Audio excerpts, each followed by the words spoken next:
اب اس سنت پر عمل تقریباً ترک ہے.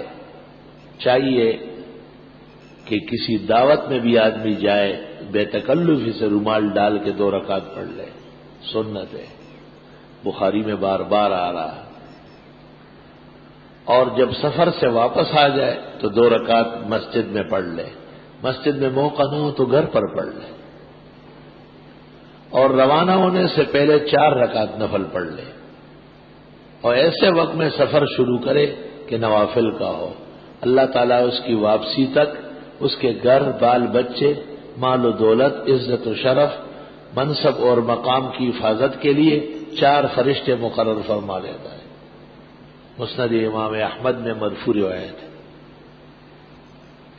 ان کو بھی کہا گیا کہ اس شہر میں داخل ہونے کے بعد شکریہ کے نوافل پڑھ لو.